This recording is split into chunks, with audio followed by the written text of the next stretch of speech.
Hi, it's Bruce Whipple.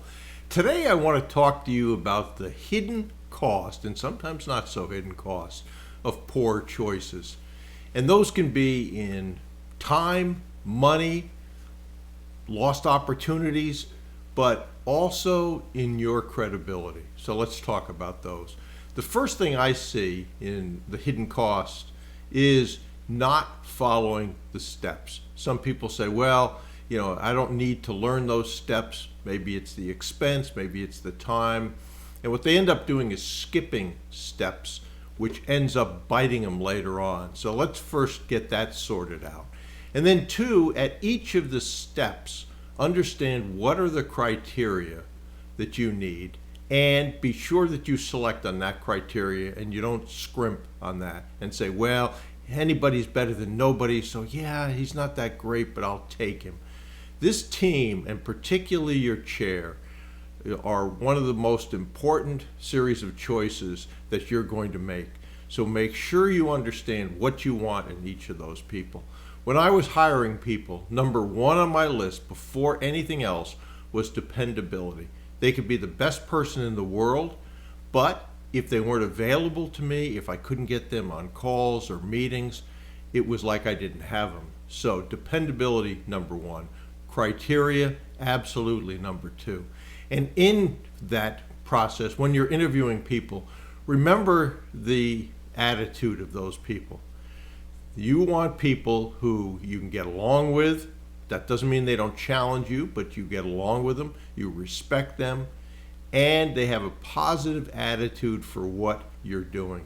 If you, particularly during rejection or when things aren't working, if you're hearing, well, I knew this wouldn't work, I think this is a bad process, that will weigh on you heavily.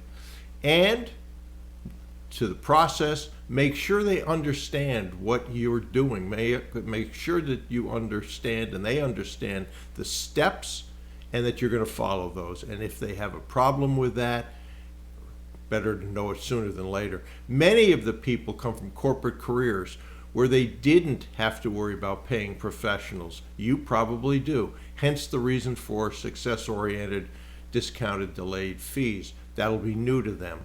They probably never did anything with seller finance and think, oh no, we need a fund. So remember those things. Have those discussions early. Napoleon Hill said, the path of least resistance makes rivers and men and women, he didn't say that, but men and women crooked. And it's true. So a lot of times these will be hard discussions, but make sure you stick to what you know has worked and follow that path. With respect to professionals, discounted, delayed, success fees, a lot of people say, well, if I don't get a discount, that's okay. Can you make that work? You can only if those fees that are not discounted are moved to your first successful deal. If that doesn't happen, very likely when a deal craters, you're going to get a bill, you won't have the ability to pay the bill, and guess what? You'll be looking for new counsel, new accounting, etc., etc. So that's important. The criteria for your deals, critically important. Don't look at turnarounds, particularly in the beginning. They're usually more expensive, more costly, and oftentimes, and I've done a lot of turnarounds, I'd say at least 50% of the time they weren't able to be turned around.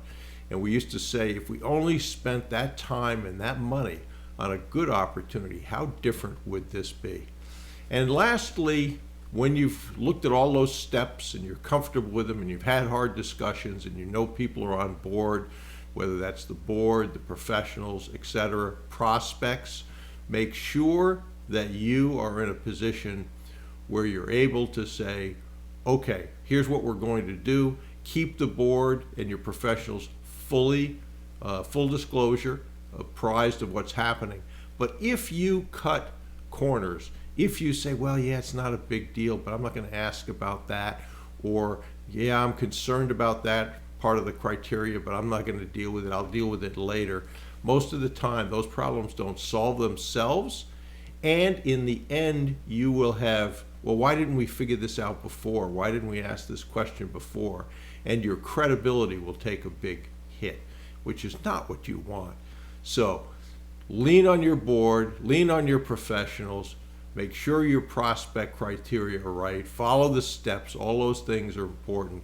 And if you do that, the odds are much better that you will save yourself time, money, and you won't run into the position of losing credibility, which can really crumble a venture. They understand your board, your professionals, that things go wrong. What they don't understand is being subject to having the details of problems hid from them, and an awful lot of people end up doing that. So deal with them, advise your board. They often have solutions if you give them time to work them. But remember that there is a hidden cost to poor choices, and if you are in a position where you can follow the steps and the processes that I just outlined, you will be in a much better place to avoid those hidden costs and hence more success. So I hope that's helpful. If you don't know the steps, go over to brucewhipple.com and take a look at the Acquisition Advantage Bootcamp 2025 edition.